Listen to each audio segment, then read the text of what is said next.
Glória a Deus. Atos dos Apóstolos, capítulo 17. Então você abra a sua Bíblia e permaneça com a sua Bíblia aberta para nosso estudo desse capítulo. Hoje nós vamos percorrer 240 quilômetros. Então vocês podem amarrar os cintos aí e ficarem preparados para as bênçãos do Senhor. O Evangelho pregado no poder do Espírito Santo, ainda na Macedônia. Então nós vamos ver aí as 3 últimas paradas dos missionários na região da Macedônia. Diz assim a palavra de Deus, capítulo 17 do livro de Atos. Tendo passado por Anfípolis e Apolônio, chegaram a Tessalônica, onde havia uma sinagoga dos judeus. Paulo, segundo o seu costume, foi procurá-los, e por 3 sábados arrazoou com eles acerca das Escrituras, expondo e demonstrando ter sido necessário que o Cristo padecesse e ressurgisse dentre os mortos. E este, dizia ele, é o Cristo, Jesus, que eu vos anuncio. Alguns deles foram persuadidos e unidos a Paulo e Silas, bem como numerosa multidão de gregos piedosos e muitas distintas mulheres, ou mulheres de alta posição. Os judeus, porém, movidos de inveja, trazendo consigo alguns homens maus dentre a malandragem, ajuntando a turba, alvoroçaram a cidade e, assaltando a casa de Jason, procuravam trazê-los para o meio do povo.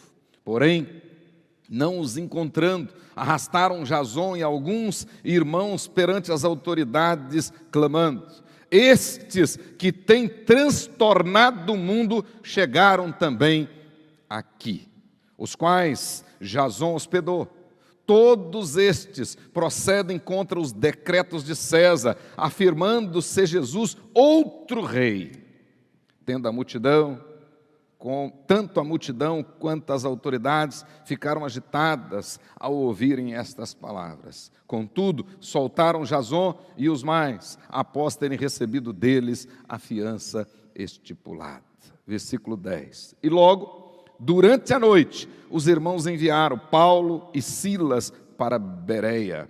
Ali chegados, dirigiram-se à sinagoga dos judeus. Ora, estes de Bereia eram mais nobres que os de Tessalônica, pois receberam a palavra com toda avidez, examinando as Escrituras todos os dias, para ver se as coisas eram de fato assim. Com isto, muitos deles creram, mulheres gregas de alta posição e não poucos homens. Mas logo, os judeus de Tessalônica souberam que a palavra de Deus era anunciada por Paulo também em Bereia. Foram lá excitar e turbar o povo. Então, os irmãos promoveram sem detença a partida de Paulo para os lados do mar. Porém, Silas e Timóteo continuaram em Tessalônica. Os responsáveis por Paulo levaram-no até Atenas e regressaram trazendo ordem a Silas e Timóteo para que o mais depressa possível fosse ter com ele. Enquanto Paulo os esperava em Atenas, o seu espírito se revoltava em face da idolatria dominante na cidade. Por isso, dissertava na sinagoga entre os judeus e os gentios piedosos, também na praça do mercado, todos os dias, entre os que se encontravam ali. E alguns dos filósofos epicureus e estoicos contendiam com ele, havendo quem perguntasse: que quer dizer esse tagarela? E outros: parece pregador de estranhos deuses, pois pregava a Jesus e a ressurreição. Então, tomando-o consigo, levaram ao Areópago, dizendo: Podemos saber que nova doutrina é essa que ensinas? Posto que nos trazes aos ouvidos coisas estranhas, queremos saber o que vem a ser isso. Pois todos os de Atenas e os estrangeiros residentes de outra coisa não cuidavam, senão de dizer ou ouvir as últimas novidades. Então, Paulo, levantando-se no meio do Areópago, disse: Senhores atenienses, em tudo vos vejo acentuadamente religiosos, porque passando e observando os objetos do vosso culto, encontrei também um altar no qual está escrito: ao Deus desconhecido. Pois esse que adorais sem conhecer é precisamente aquele que vos anuncio. O Deus que fez o mundo e tudo que nele existe, sendo Ele Senhor do céu e da terra, não habita em santuário feito por mãos humanas, nem é servido por mãos humanas, como se de alguma coisa precisasse, pois Ele mesmo é quem dá a todos vida, respiração e tudo mais. De um só fez toda a raça humana para habitar sobre toda a face da terra, havendo fixado os tempos previamente estabelecidos e os limites de sua habitação, para buscarem a Deus, se porventura, tateando, o possam achar, bem que não está longe de cada um de nós. Pois nele vivemos e nos movemos e existimos, como alguns dos vossos poetas têm dito, porque dele também somos geração. Sendo, pois, geração de Deus, não devemos pensar que a divindade é semelhante a ouro, a prata ou a pedra, trabalhados pela arte e imaginação do homem. Ora, não levou Deus em conta os tempos da ignorância. Agora, porém, notifica aos homens que todos, em toda parte, se arrependam, porque estabeleceu um dia em que há de julgar o mundo com justiça, por meio de um varão que destinou e acreditou diante de todos, ressuscitando dentre os mortos.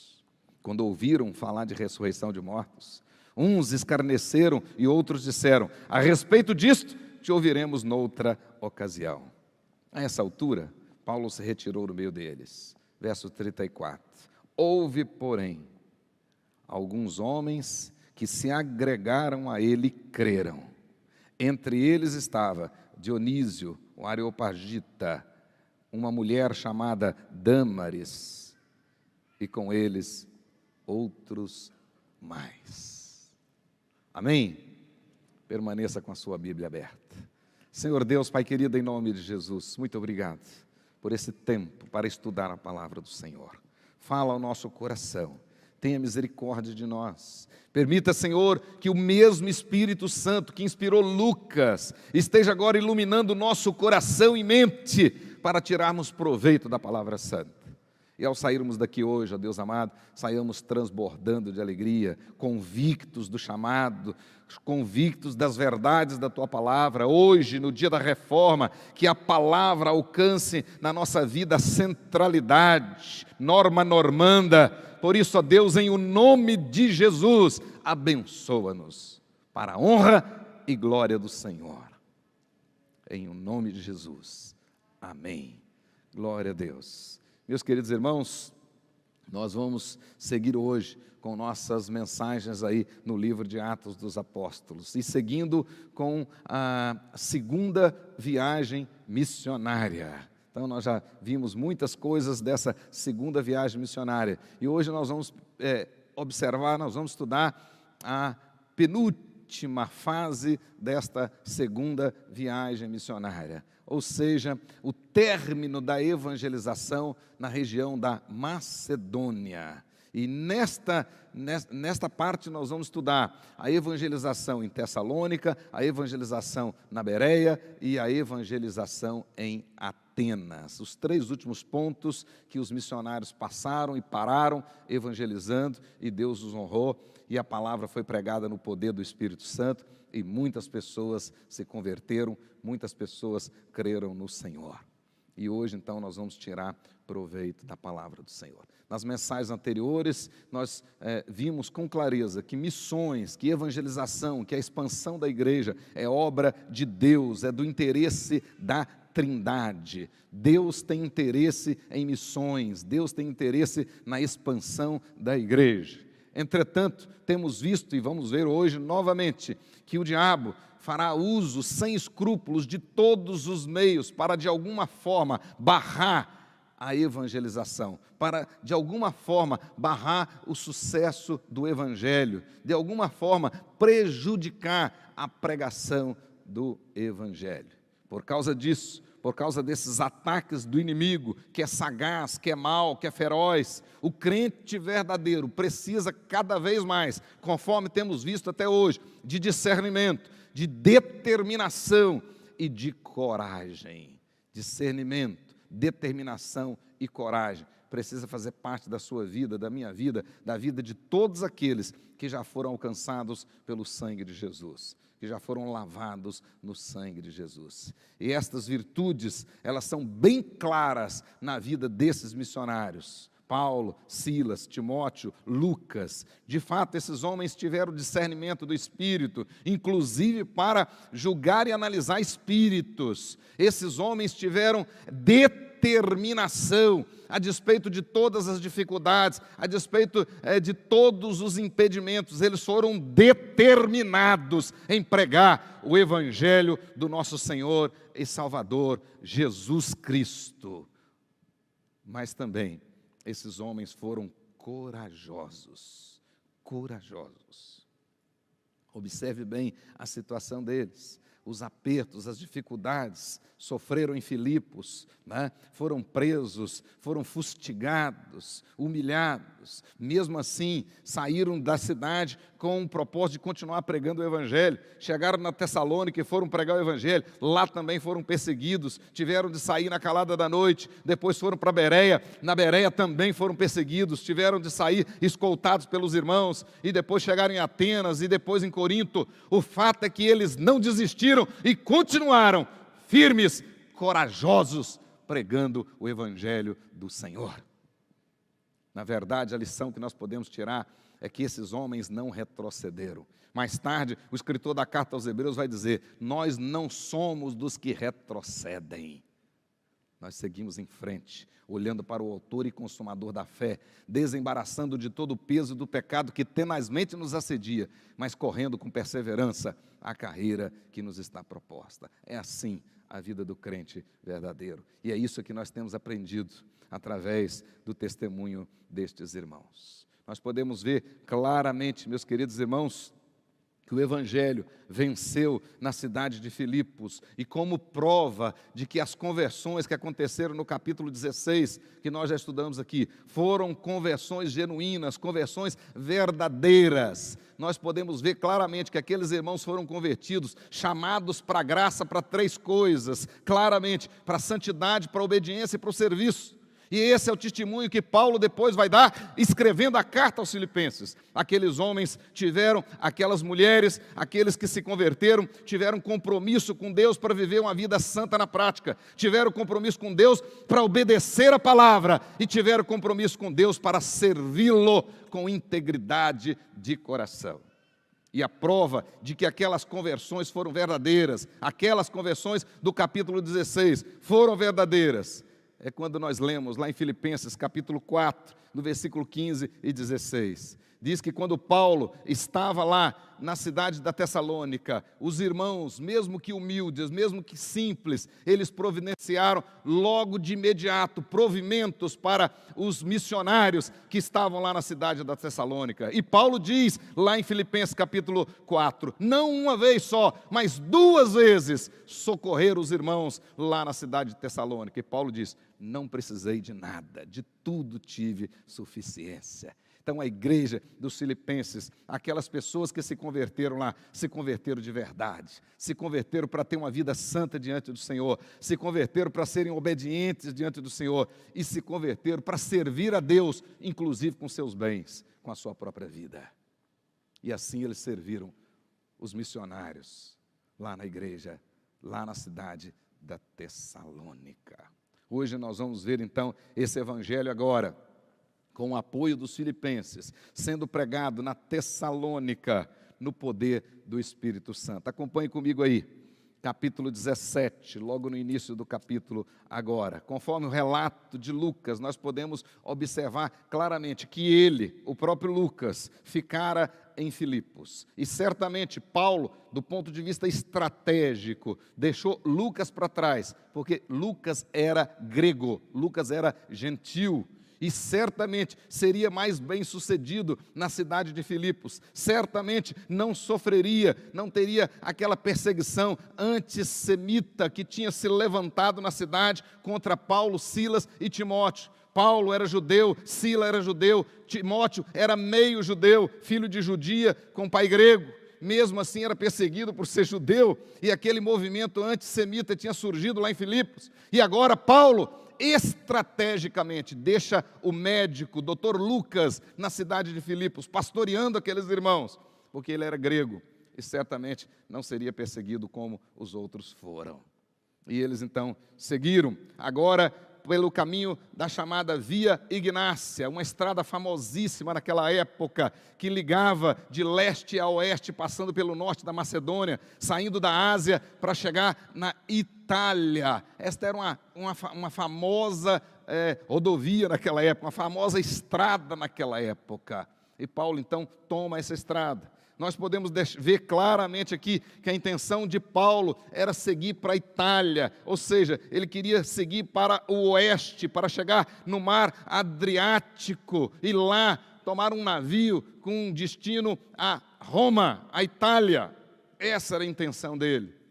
E nessa estrada ele anda 160 quilômetros e chega na cidade da Tessalônica. Mas o texto, como Lucas é um historiador muito detalhista, ele diz, passando por Anfípolis. Anfípolis ficava 50 quilômetros de Filipos. E depois o texto diz, passando também por Apolônio. Apolônio ficava 62 quilômetros antes de chegar na Tessalônica, mas eram 2 pequenos povoados. E Lucas não relata se eles pregaram lá, talvez só pernoitaram, não pregaram. E talvez não pregaram porque não tinham nesses 2 povoados nenhuma sinagoga. E era costume do apóstolo Paulo, chegando numa cidade ou chegando num povoado, primeiramente procurar a sinagoga, para falar para os seus patrícios primeiramente. Como não tinha, certamente somente pernoitaram ali naquele povoado de Anfípolis, 50 quilômetros de Filipos, e depois, mais adiante, no povoado de Apolônia, 62 quilômetros antes de chegar na Tessalônica. E, de repente, eles chegam lá nessa cidade. Na época, Tessalônica já era uma importante cidade. Historiadores dizem que, provavelmente, naquela época, Tessalônica já tinha quase, observe bem vocês, 200 mil habitantes, já naquela época. Ainda hoje, a Tessalônica existe e é a segunda cidade mais importante da Grécia, só perde para a capital. E hoje a Tessalônica tem mais de 1.100.000 habitantes, e é a cidade mais importante da chamada Macedônia grega, até hoje. E naquela época era uma cidade muito estratégica, porque a Via Ignácia passava bem no centro da cidade. Era uma cidade muito movimentada. E nós podemos ver também pelos relatos bíblicos que aquela cidade era uma cidade com muitas divindades também, que cultuava muitas divindades. Principalmente essa cidade, ela cultuava Afrodite, a deusa grega do amor e da beleza, Vênus para os romanos. E também cultuava o imperador. Também era uma cidade que se orgulhava de pertencer ao grande império romano. Mas o texto diz para nós, observe bem aí, logo de cara, no versículo 1, que havia naquela cidade uma sinagoga dos judeus. Isso significa que a comunidade judaica naquela cidade era considerável para se ter uma sinagoga. Por isso, o texto diz. E no versículo 2, diz claramente para nós que, sabendo que existia naquela cidade uma sinagoga, Paulo tomou providência logo de se dirigir para aquela sinagoga, e o texto diz que por 3 sábados consecutivos ele esteve naquela sinagoga e com base nas Escrituras, discutia acerca das próprias Escrituras. Nós podemos ver uma tradução literal no versículo 3 que diz aí, expondo e demonstrando, ou seja, explicando as Escrituras e provando com as Escrituras, explicando e dando evidências à luz da Escritura. Esse era o costume do apóstolo Paulo. Ele não falava por falar, não jogava palavras ao léu, não. Ele discutia nas sinagogas a partir das Escrituras e com base nas Escrituras. E com base nas Escrituras, Paulo tratou a respeito da morte, a respeito da ressurreição, a respeito do reinado de Cristo, provando nas Escrituras que Jesus, o Nazareno, é o Cristo, é o Messias prometido conforme o plano eterno de Deus, que em vindo ao mundo teria que sofrer. Paulo vai explicar isso. Isso assustava muito os judeus, muito, porque os judeus não conseguiam entender como que o Messias podia ser, ao mesmo tempo, o rei conquistador e o servo sofredor. O judeu não conseguia entender isso. Ele não conseguia e não aceitava, ele preteria as profecias ligadas ao sofrimento do Messias. Eles ignoravam essas profecias. Paulo, então, citando as passagens do Velho Testamento, ele mostra, ou seja, ele prova que o cumprimento histórico da vinda do Messias se deu na pessoa de Jesus Cristo de Nazaré. E, de fato, Paulo vai mostrar que o Messias sofredor foi predito claramente nas páginas do Velho Testamento. Paulo começa citando Gênesis capítulo 3, versículo 15, depois ele cita Salmo 22, depois ele cita Isaías 52, versículo 13, até Isaías 53, verso 12, esse trecho inteiro fala do Messias, fala do servo sofredor, aquele que levou sobre si os nossos pecados, que morreu naquela cruz, no seu lugar, no meu lugar, no nosso lugar. Então Paulo está dizendo lá na sinagoga que Jesus Cristo Nazareno é o Cristo, é o Messias. E que as Escrituras deixam claro que ele devia sofrer. Ele passaria por esses sofrimentos. O judeu tinha dificuldade de aceitar isso, muita dificuldade. Na realidade, essa verdade era a pedra de tropeço para os judeus.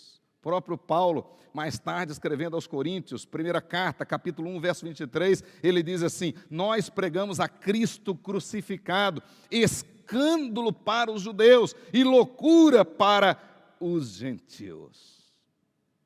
O Cristo que padeceu, o Cristo que foi crucificado, o Cristo que morreu, que foi sepultado, que ressuscitou ao 3º dia, essa era a mensagem do apóstolo Paulo, totalmente embasada nas Escrituras.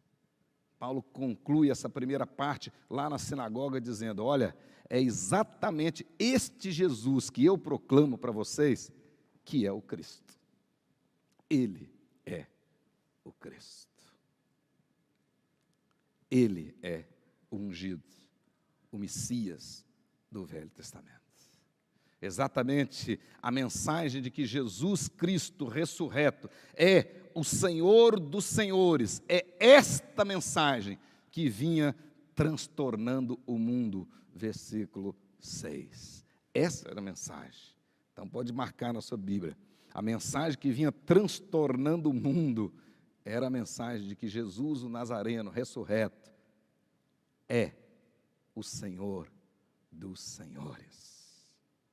Olha o verso 4 agora comigo, do capítulo 17. Alguns deles foram persuadidos e unidos a Paulo e Silas, bem como numerosa multidão de gregos piedosos e muitas distintas mulheres, literalmente mulheres ricas, mulheres de alta posição. Mais uma vez, Lucas faz questão de registrar o sucesso da pregação do Evangelho no poder do Espírito Santo. Mesmo com adversidades, lá naquele lugar, o apóstolo Paulo pregou no poder do Espírito Santo e Deus honrou aquela pregação, o Espírito Santo fez o chamado eficaz. E o texto diz para nós aí claramente que muitos ali foram convertidos, muitos judeus, inclusive judeus, gentios prosélitos e tementes a Deus, ou seja, aqueles gentios que já tinham sido circuncidados, ou aqueles que gostavam de estar lá na sinagoga, ou seja, aqueles que estavam lá nas sinagogas, muitos deles se converteram ao Senhor. Entretanto, Lucas registra que outros também, ou seja, outros gregos foram convertidos diretamente da sua adoração aos ídolos pagãos, mulheres e homens. E nós podemos ver isso com mais clareza. Pode olhar na sua Bíblia, 1 Tessalonicenses, capítulo 1, verso 9 a 10. O próprio apóstolo Paulo agora dando testemunho de como foi o ingresso deles na Tessalônica, como foi o sucesso da pregação lá na Tessalônica. Ele diz: pois eles mesmos, no tocante a nós, proclamam que sucesso, que repercussão teve a nossa pregação lá na Tessalônica, e como aqueles tessalonicenses, deixando os ídolos, vos converteram a Deus, para servirdes o Deus vivo e verdadeiro, e para aguardardes dos céus o seu Filho, a quem Ele ressuscitou dentre os mortos, Jesus, que nos livra da ira vindoura. O próprio apóstolo Paulo dando testemunho de muitas pessoas que se converteram agora diretamente do paganismo.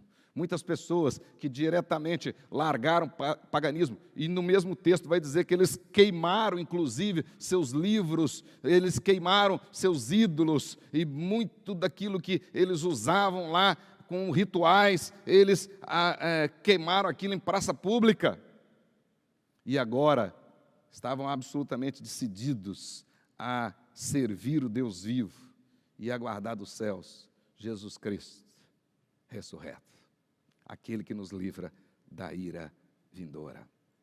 E isto explica para nós que o apóstolo Paulo, na realidade, não pregou só na sinagoga,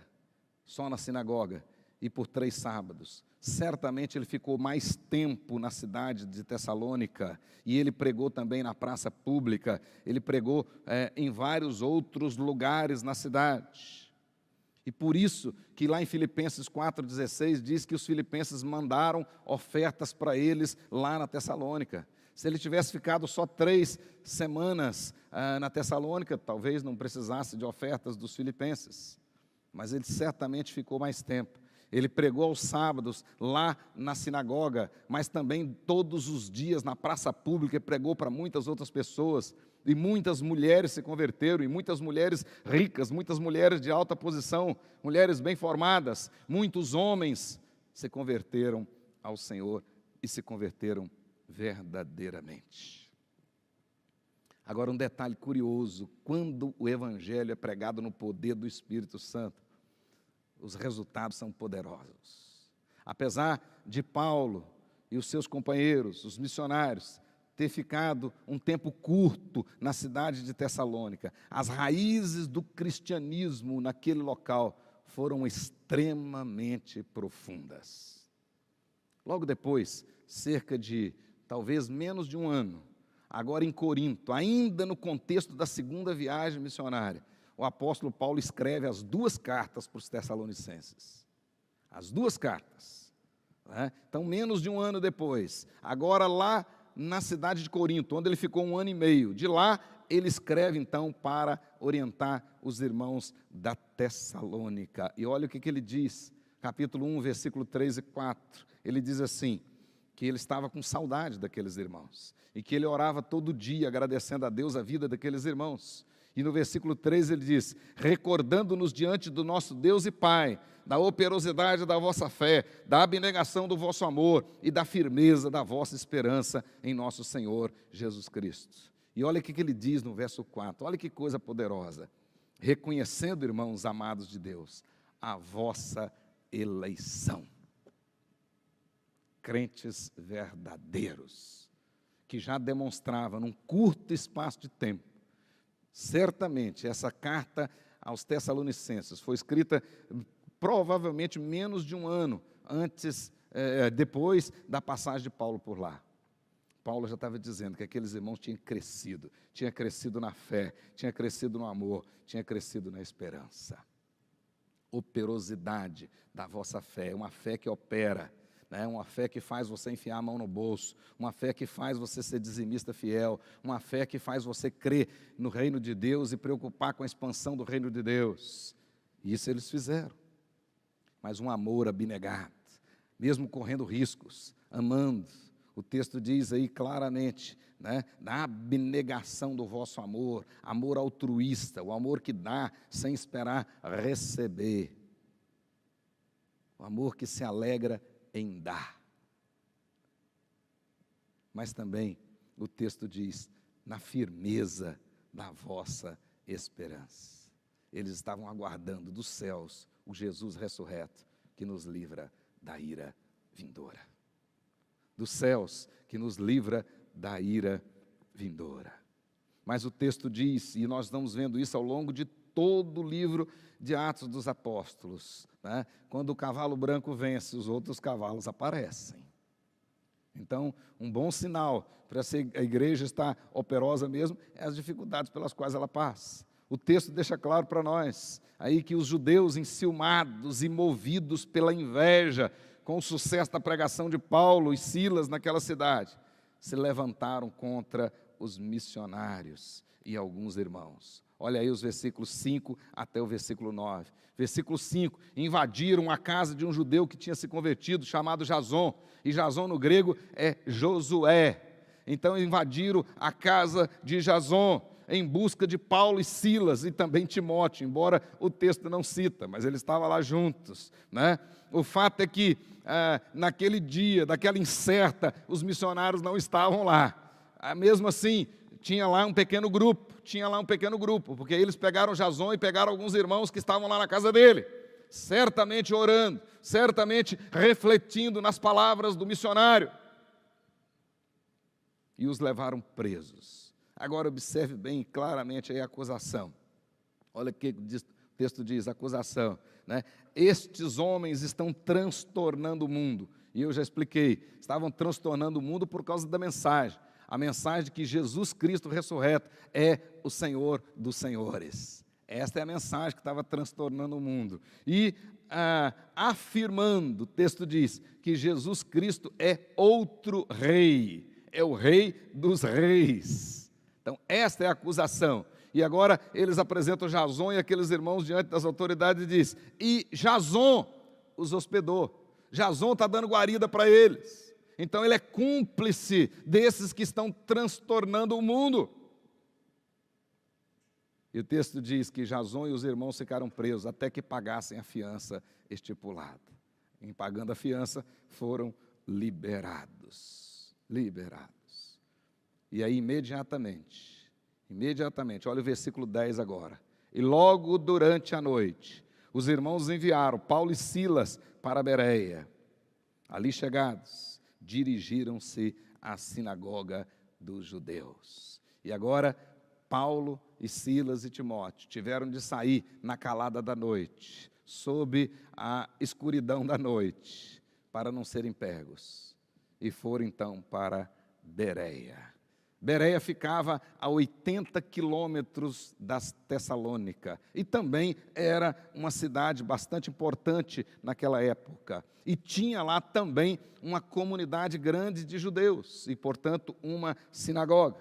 E mais uma vez nós podemos ver a lição aqui, que o crente verdadeiro, conforme disse no início, o crente verdadeiro, ele tem que ter discernimento, o crente verdadeiro tem que ter determinação, o crente verdadeiro tem que ter coragem. E agora, mesmo correndo risco na cidade de Tessalônica, saindo corrido, fugido à noite, na calada da noite, sob as sombras da noite, eles chegaram 80 quilômetros depois, na cidade de Bereia, mas não intimidaram. A primeira coisa que eles fizeram foi procurar uma sinagoga para continuar pregando o Evangelho.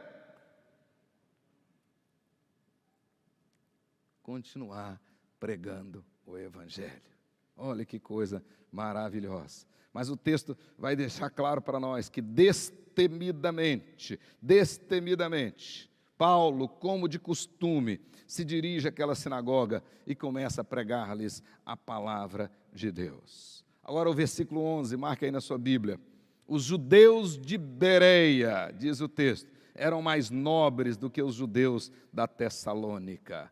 E por quê que eles eram mais nobres do que os judeus da Tessalônica, embora estivesse tão pertinho, 80 quilômetros apenas? A Bíblia diz, primeiramente, porque os judeus de Bereia, eles deram ouvidos à pregação do apóstolo Paulo. O texto diz claramente que eles receberam a palavra com toda a avidez. A palavra grega que aparece aí para avidez significa zelo, significa entusiasmo, inclinação, disposição de mente, prestar atenção.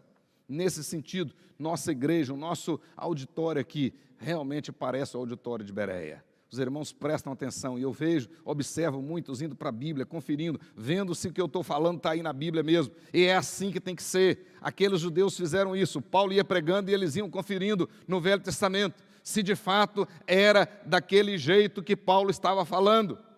Por isso, Lucas, inspirado pelo Espírito Santo, diz que eles eram mais nobres.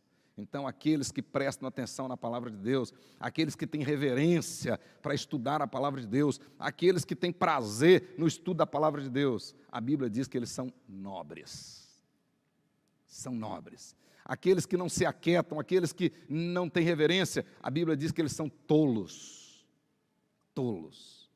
Você quer ser tolo ou quer ser nobre? A palavra de Deus nos faz nobres diante dele. E o texto diz que eles eram mais nobres. Mas em segundo, eles eram nobres também porque eles examinavam, eles não iam engolindo qualquer coisa. Infelizmente, nós vivemos hoje uma balbúrdia evangélica no Brasil e tem de tudo, e oferecendo de tudo, e muitas pessoas vão no canto da sereia. Muitos não prestam atenção, não vão para a Bíblia, não vão conferir e são enredados, literalmente enredados, são enganados ou se deixam enganar. Os bereanos não. O texto diz que eles eram nobres porque eles examinavam as Escrituras todos os dias. E a palavra que aparece aí para examinando as Escrituras todos os dias, examinando significa investigando, verificando, perguntando, literalmente, interrogando.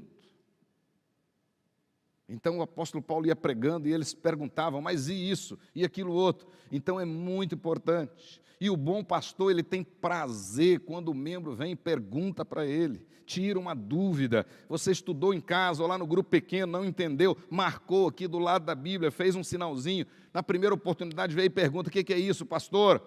Isso é muito importante. Sinal que você está crescendo e está querendo crescer no conhecimento da palavra, para saber da razão da sua fé. E esses irmãos eram nobres exatamente por isso. Esses judeus lá da Bereia, eles eram menos preconceituosos do que os de Tessalônica, e eles ouviram com mais atenção o apóstolo Paulo. E olha o que diz o versículo 12, em virtude disso, olha o que aconteceu no versículo 12. Mais uma vez, a mensagem pregada no poder do Espírito Santo, sendo bem sucedida. Sendo bem sucedida. O texto diz, e creram muitos dentre os judeus, os nobres, e creram muito dentre os judeus, bem como dentre os gregos, um bom número de mulheres, de elevada posição, e não poucos homens.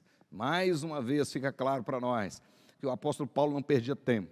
Sinagoga só funcionava aos sábados, mas ele não ficava de papo para o ar durante a semana inteira. Ele ia para o mercado, ele ia para a praça, ele procurava um lugar para pregar o evangelho, e as pessoas iam ouvindo, ele ia pregando. Por isso, quando ele disse aos presbíteros da igreja de Éfeso, ele diz: Deus é testemunha que jamais deixei de vos anunciar todos os desígnios de Deus, de casa em casa, publicamente. Esse é o nosso apóstolo, e é assim que tem que ser o crente. Então o crente, ele não é crente somente aqui na igreja, não, somente na luz. Ele principalmente é crente lá nas trevas, dando testemunho dentro de casa, dando testemunho no trabalho, dando testemunho na escola, em todos os lugares. O apóstolo Paulo dava testemunho na sinagoga, mas dava testemunho na praça, nas ruas. E o texto vai dizer então que muitos gregos se converteram. Dentre esses gregos, mulheres de alta posição e não poucos homens. O Espírito Santo fez questão de mover o coração de Lucas para registrar nos dois casos, tanto da Tessalônica quanto da Bereia, a conversão de muitas mulheres e um detalhe interessante, de muitas mulheres importantes daquela época. Mas, mais uma vez, cavalo branco vencendo, os outros reagindo. O texto diz claramente para nós que de repente surge a perseguição. Os judeus, envenenados pela inveja, saíram lá da Tessalônica, 80 quilômetros, e foram até Bereia. O texto diz, para excitar e perturbar o povo, para excitar e perturbar o povo contra os missionários, no versículo 13. E por causa disso, o negócio ficou tumultuado, começou a complicar, que os convertidos de Bereia logo tomaram providência de fugirem com o apóstolo Paulo, de darem fuga para o apóstolo Paulo, para tirá-lo dali. E o texto diz que por causa daquela perseguição, eles fugiram com Paulo para Atenas. E a partir do versículo 14 até o 15, deixa claro para nós, que Silas e Timóteo permaneceram em Bereia. E mais tarde, Silas e Timóteo foram encontrar com o apóstolo Paulo já na Caia, ou seja, lá em Corinto, não mais na Macedônia. Mas esses irmãos levaram Paulo até a capital, até Atenas, e deixaram ele lá. E voltaram com a ordem de Paulo para que Silas e Timóteo fossem encontrar com ele. Mas naquela época a locomoção não era tão fácil como hoje. Eles só conseguiram encontrar com Paulo depois lá em Corinto, lá na Caia. Mas o fato é que Paulo, olha o que o texto diz para nós claramente, no versículo 16. Agora, enquanto esperava por eles em Atenas, Paulo ficou profundamente indignado ao ver que a cidade estava cheia de ídolos. Paulo agora estava em Atenas e tudo indica que, a princípio, a intenção de Paulo não era evangelizar naquela cidade. Tudo indica que o propósito do apóstolo Paulo ali, naquela cidade, na cidade de Péricles, de Sócrates, de Platão, de Aristóteles, a chamada e considerada capital intelectual do mundo, tudo indica que a intenção do apóstolo Paulo ali era só um pit stop, para esperar a chegada de Silas e de Timóteo, para ele seguir viagem. Mas enquanto ele estava esperando, ele começou a observar, e percebeu que aquela cidade era uma cidade politeísta, uma cidade de muitos deuses. Aliás, essa era a fama de Atenas, a cidade de todos os deuses. Há quem dizia na época que era mais fácil você encontrar em Atenas um deus do que um homem. Há quem diga que existia mais de 35 mil deuses em Atenas, ou estátuas de deuses. E o apóstolo Paulo começa a ver aquilo, e o texto diz que ele se revolta no seu espírito ali. E logo ele se dirige, o texto vai dizer para nós, que ele se dirige para a sinagoga. Acompanhe comigo aí agora, versículo 17. E lá na sinagoga dissertava entre os judeus e os gentios piedosos, aqueles gentios que gostavam de estar lá na sinagoga, que simpatizavam com o judaísmo. E ele começa a dissertar com eles. Eu fico imaginando que, num primeiro momento, penso até que Paulo devia estar falando com eles: será que vocês não se incomodam com essa idolatria tamanha que tem aqui na cidade? Será que vocês se esfriaram, estão acostumados com isso? Aliás, esse é um problema que a igreja ao longo dos séculos, ficou exposta a esse problema e muitas vezes sofreu desse problema. Ou seja, a igreja ficou indiferente ao que estava acontecendo lá fora. A igreja acostumou com aquilo, aceitou aquilo. E de repente agora o apóstolo Paulo lá na sinagoga, questionando os irmãos. Eu fico imaginando, será que ele não estava questionando, será que vocês não estão incomodados com esse monte de idolatria, com essa situação idólatra da cidade? Mas o texto diz então que ele começou a discutir com eles a respeito também da palavra de Deus. Mas o texto continua dizendo para nós, olha aí no versículo 17 ainda. Por isso, discutia na sinagoga, por isso o quê? Por causa daquela idolatria. Discutia na sinagoga com os judeus e com os gregos tementes a Deus. Agora olha o que o texto diz, bem como na praça principal, na ágora, ou seja, uma tradução mais literal, na praça do mercado, lugar que tinha muita gente, todos os dias, com aqueles que por ali se encontravam. Então Paulo, aos sábados, discutia lá na sinagoga, e os outros dias da semana, ele ia para a praça, nesse caso ele ia para o mercado, lá para a feira, e começava a evangelizar, a falar da palavra do Senhor, a pregar a mensagem do Cristo ressurreto, do Cristo que morreu, que foi sepultado, que ressuscitou e que voltará. Que Deus já estabeleceu o dia do juízo. E a mensagem era, arrependei-vos. A conclusão era, arrependei-vos. E Paulo continuou pregando.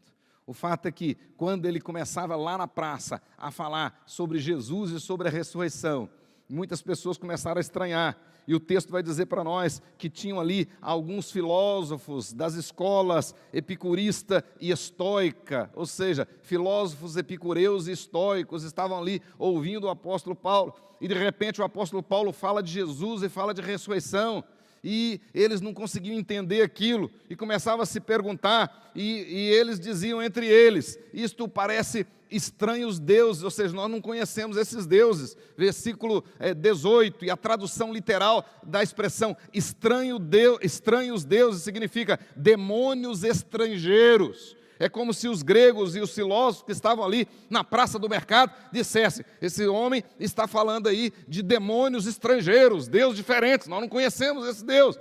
De fato, aos ouvidos dos gregos que ali estavam, falar de Jesus e a ressurreição soava como um casal de deuses, Jesus no grego, masculino, mas a palavra ressurreição no grego é anastasis, soa feminino, então parece um casal de deuses, Jesus e Anastasis, e eles começaram então a ficar incomodados com aquilo e discutir com o apóstolo Paulo, e de repente disseram, olha, nós queremos saber mais a respeito disso, então nós vamos levar você para o lugar apropriado, o lugar onde a gente costuma discutir essas coisas mais profundamente, mais acuradamente, e esse lugar era o Areópago, era onde os filósofos se reuniam para discutir suas filosofias e levar então o apóstolo Paulo para o Areópago, para discutir com eles a respeito daquilo que eles chamavam de nova doutrina, E do versículo 22, marque aí na sua Bíblia, até o versículo 31, nós temos aí o famosíssimo sermão do apóstolo Paulo, lá no Areópago, lá no meio, diante dos filósofos. E Paulo prega ali, mais uma vez, sob o poder do Espírito Santo. Para uma plateia altamente intelectualizada, os filósofos daquela época estavam lá todos atentos para ouvirem o apóstolo Paulo a respeito da nova doutrina. E aí nós vamos ver como o Espírito Santo age e faz com que o apóstolo Paulo pregue com sabedoria, Nós temos aí um sermão com altíssimo conteúdo, inclusive teológico, filosófico, mas com grande sabedoria do pregador. Nós temos aí lições poderosas aqui a respeito da oratória do apóstolo Paulo. Ele começa dizendo o seguinte: ao invés de recriminá-los, ao invés de bater pesado contra eles a respeito da idolatria, como talvez ele tenha feito lá na sinagoga, aqui ele começa o seu sermão relatando a sua observação. Ele não faz acusação, mas também não aprova, ele observa. E quem está nos nossos grupos pequenos sabe que o primeiro passo do estudo indutivo é a observação. E Paulo aqui faz uma observação. Ele diz: andando pela cidade, pelas ruas da cidade, eu observei. Ele vai deixar claramente: observando a religiosidade de vocês. Ou seja, estou percebendo que vocês são bastante religiosos, que vocês estão à procura de alguma coisa que traz sentido, que dá sentido. Por mais que eles filosofassem, a filosofia ainda não preenchia o vazio da alma deles. E por isso eles eram religiosos, estavam procurando alguma coisa para encher, para preencher aquele vazio da alma deles. E Paulo diz: observei por aí, né? Observei, e eu percebi que existe um altar que está escrito ao Deus desconhecido. E aqui tem um detalhe interessante: como essa sociedade era politeísta, tinha muitos deuses, e eles morriam de medo dos deuses, e alguém imaginou: não, deve existir algum Deus que nós não estamos adorando, e nós precisamos adorá-lo, mas nós não sabemos o nome dele. Então criaram um altar ao Deus desconhecido e adoravam aquele Deus desconhecido, para que porventura, se ele existisse, não ficaria, e não sendo adorado, não iria ficar com raiva deles, não iria ficar com ódio deles e castigá-los. Então eles adoravam a divindade que eles nem conheciam. E Paulo observou aquilo e aí ele pega o gancho, a sabedoria do Espírito Santo de Deus, né? Paulo observou aquele detalhe e aproveitou a oportunidade para declarar-lhes que era precisamente aquele Deus que eles adoravam sem conhecer, que ele, Paulo, estava anunciando. Então não era uma nova doutrina. Esse Deus que vocês estão adorando sem conhecer é o Deus que eu estou anunciando para vocês. E vocês querem saber a respeito dele? Olha que gancho, olha que sabedoria. Ele não precisou acusar, ele observou e aplicou. E observe bem aí, queridos irmãos, que Paulo disse: é precisamente esse Deus que vocês adoram sem conhecer que eu vos anuncio. E Paulo então começou a dizer a respeito do Deus verdadeiro, que no sermão de Paulo, esse Deus verdadeiro, esse é o Deus que é o Criador do universo e tudo que nele existe, versículo 24. O sustentador e governador de toda a obra criada, versículo 25. O Criador de um só, de toda a raça humana, versículo 26. O soberano que estabeleceu os limites e fixou os tempos desde toda a eternidade, versículo 26.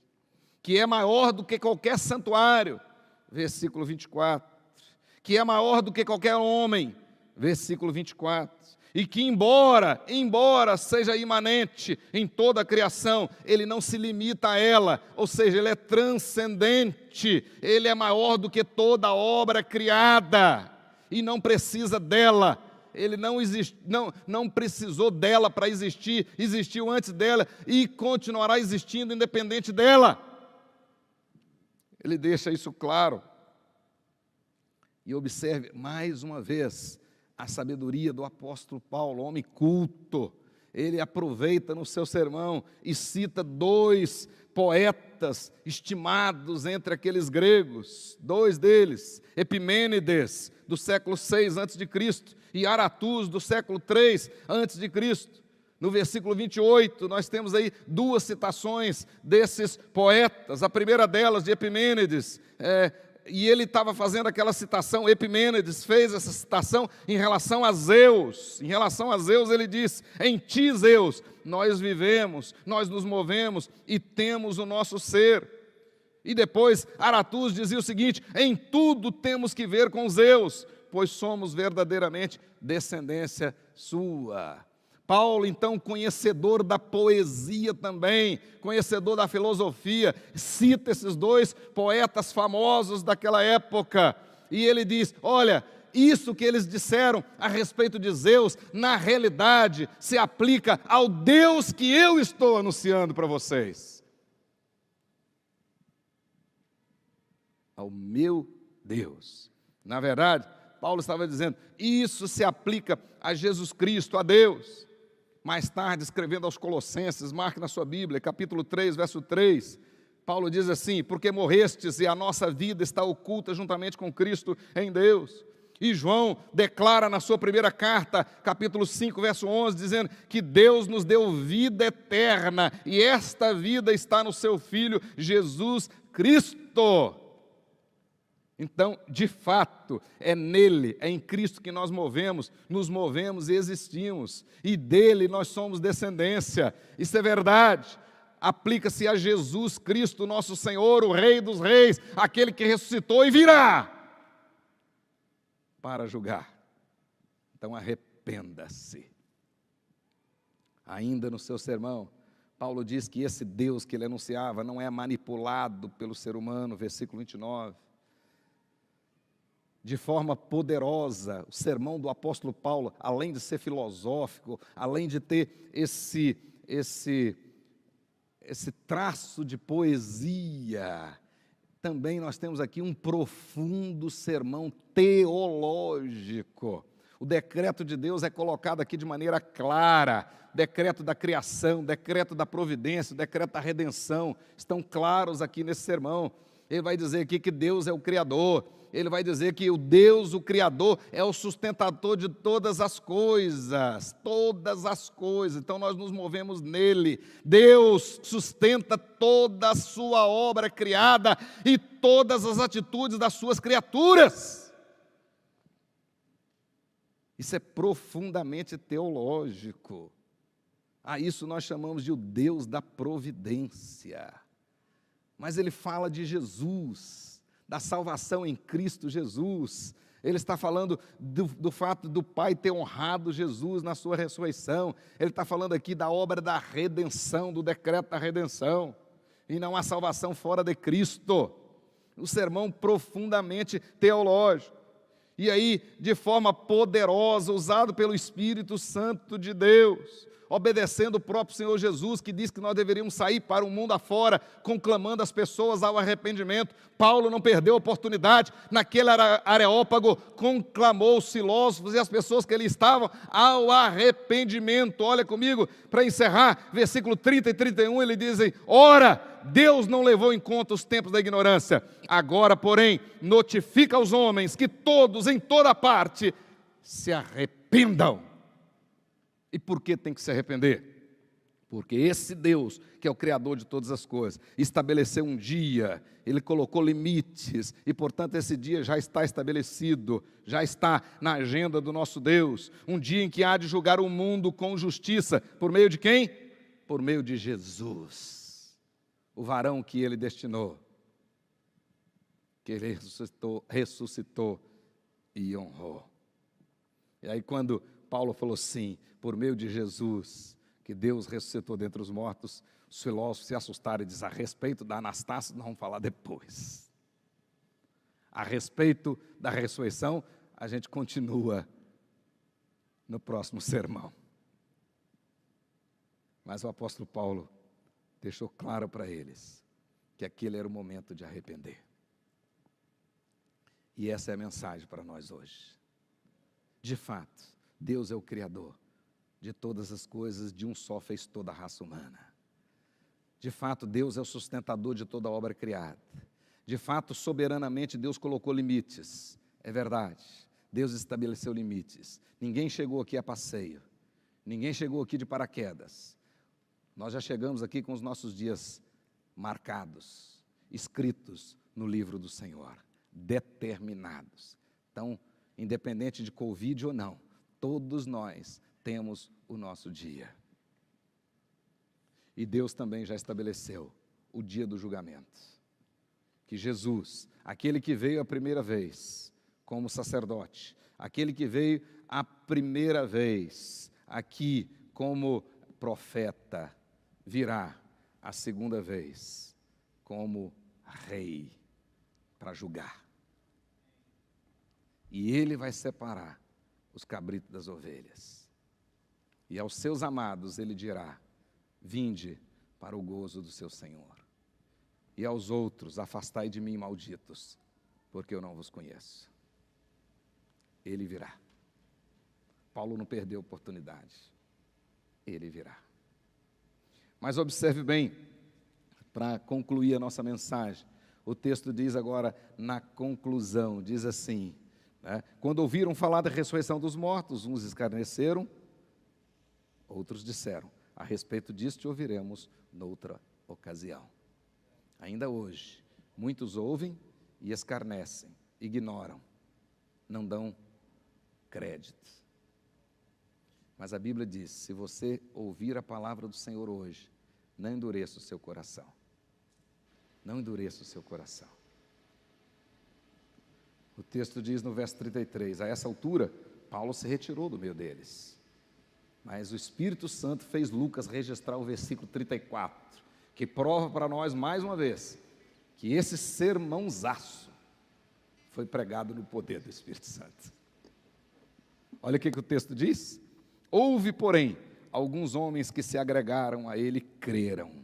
Entre eles estava Dionísio, o Areopagita, uma mulher chamada Dâmaris, e com eles outros mais. A palavra do Senhor não volta vazia. Não é isso que os gideões dizem? A palavra do Senhor não volta vazia. Ela faz o que lhe apraz.